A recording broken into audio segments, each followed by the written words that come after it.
morning everyone. For the journal club topic, I have taken the article Anatomical Factors Influencing Temporomandibular Joint Thickening in Young Adults, Temporomandibular Joint Structure Disorder or Lateral Muscle Dysfunction.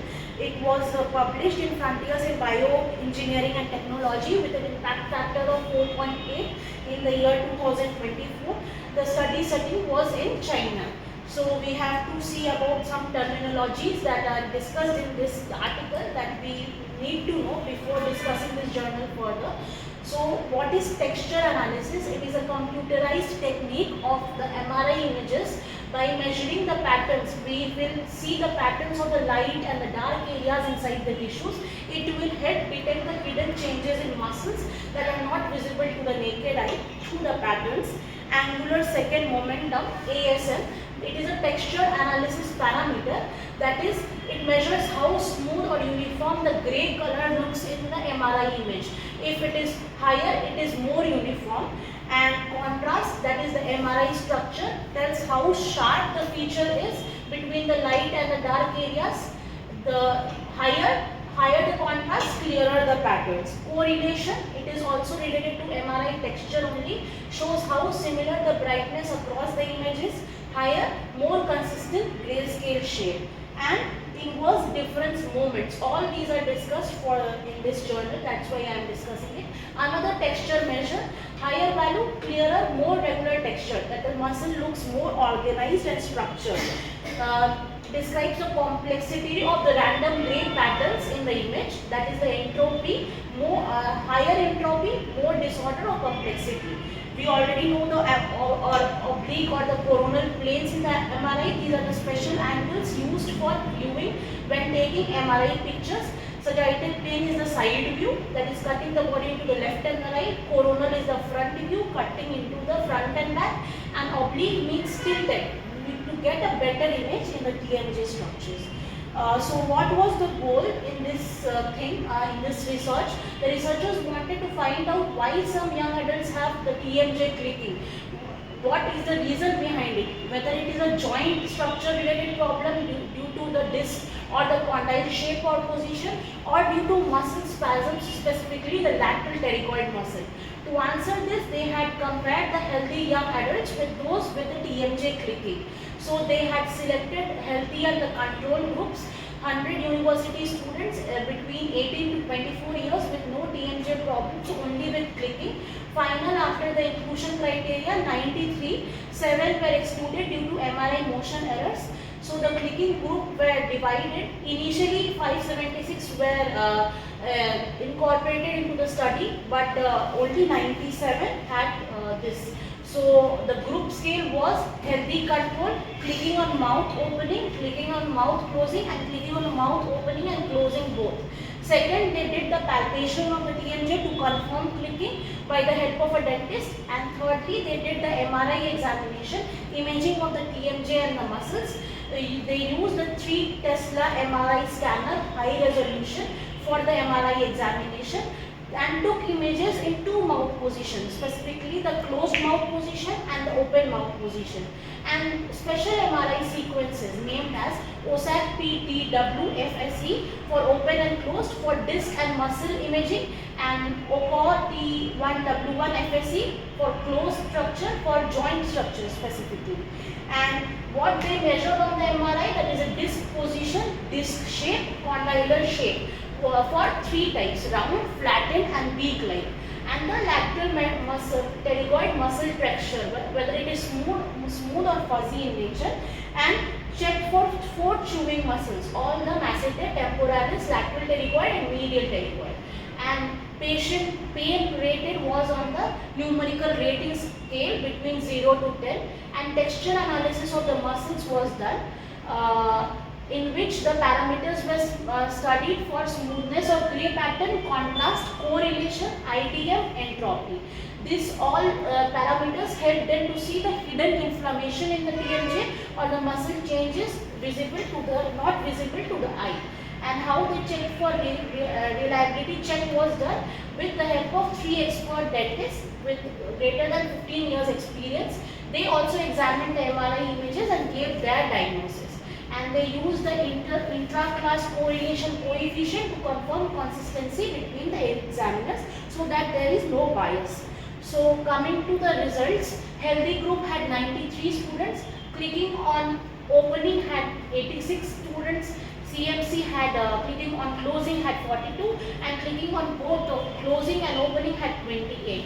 So when we talk about the results, there was no big differences between the age and the sex. Both groups were well matched. When we talk about the disc position, disc shape, and whether it is like flat or beak-like structure, it was not significant. Conclusion, according to the TMJ structure, the joints disc and condyle look normal in both the clicking patients and the healthy group. So they concluded from the MRI findings for the muscle that the muscle was the main reason for the clicking sound, and the tenderness, pain on pressing was there. In the healthy group, almost no pain in the TMJ or the muscles. Clicking group, clear tenderness on the MRI was seen, especially in the lateral pterygoid muscle. In fact, 77 to 100% of the clicking patients had lateral pterygoid muscle tenderness. Pain on the clicking side was about double compared to non-clicking side, and the texture analysis through the MRI muscle images also reduced LMP structure for MRI gray patterns. In healthy group, the texture was clear and varied. In clicking, texture was blurred, more uniform and less detailed.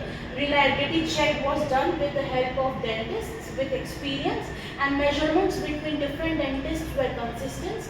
ICC values showed good reliability. When talking about the statistical analysis, they used graph-pratt prism SPSS 20.0. They did the one-way ANOVA for normality distribution. Wilcoxon ran some tests for non-normality distributed data. Non-parametric test for normal distribution when it was could not be assumed. Chi-square test, two-way ANOVA, interclass correlation coefficient were done. Also, the parameters compared were age and sex, that had compared across all groups, no significant difference. TMJ structure, as I already showed, no significant difference was there for the healthy and the control groups. Only for the muscle origin pain, the difference was clearly seen.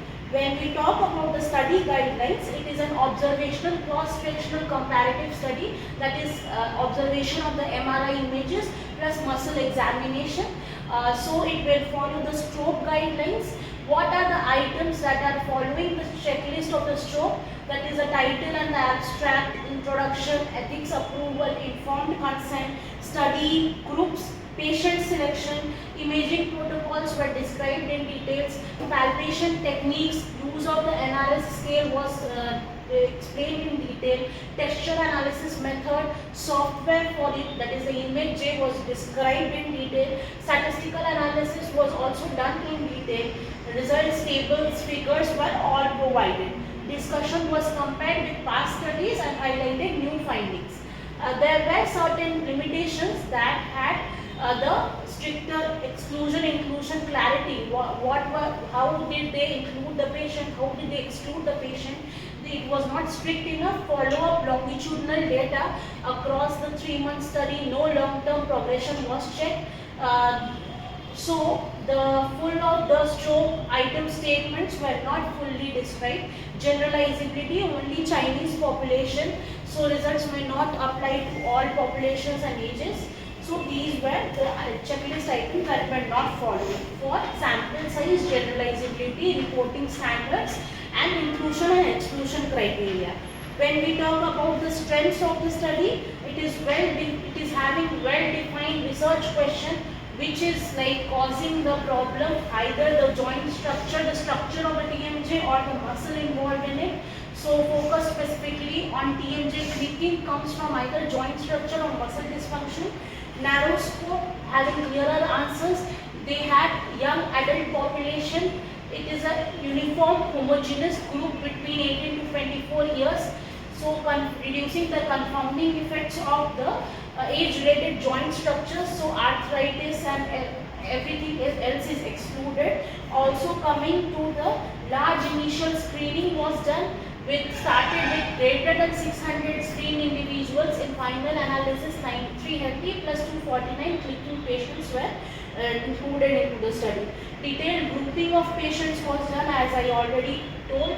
They used the use of high resolution MRI 3P was done. Advanced imaging protocol methods were followed, and combination of the clinical and the imaging methods was done for both manual palpation by the dentist with the NRS scores and the MRI texture analysis. Robust statistical analysis was done. Ethical approval and transparency was there. Ethical committee clearance was obtained. So coming to the clinical relevance, showed that the TMJ structure is not the main cause of cracking, but the muscles of mastication, specifically the lateral pterygoid, the muscle dysfunction. So coming to the limitation, it is a cross-sectional design, only look at patients at one particular time interval, cannot show cause-effect relationship as it progresses over time. We have to look for generalizability. Sample size constraints, although many were screened, but only 249 were included due to exclusion and inclusion criteria grouping. No long-term follow-up after 3 months. Follow-up was not done. No sample size justification, how they came to this power analysis, how many participants were statistically needed, and how they included the 249 figure, that was not done. This could lead to underpowered findings. Limited to young adults, then we can do a future study which will incorporate adults beyond this age limit. And geographical limitation, it was done in China. So for the generalized findings, we have to do specific studies continent-wise also. And guidance compliance, authors admitted the paper was not fully stroke compliant. And potential confounders not controlled. Factors like stress, parafunctional habits in these patients, in these students, bruxism, nail biting, and psychosocial aspects were not assessed. So coming to the future directions, the limitations can be a part of the future studies. Long-term longitudinal studies can be conducted to help prove cause and effect between the LMP dysfunction and the TMD progression. Larger and more sample sizes can be done across the continents, across various age groups. Stricter inclusion criteria should be given. Functional and the clinical correlation can be done. Also, cellular and the molecular studies should be done to investigate the inflammatory and the biochemical changes in the LMP, whether it is the cause, specifically the root cause. Intervention studies can be done for muscle focused treatment, how physiotherapy, botulinum toxin injection and relaxation therapy can improve the TMJ cleaning, and multi-center studies should be done to improve the generalizability, and the prognostic use of the texture analysis could be done for early diagnostic and biomarker for TMD risk. Thank you.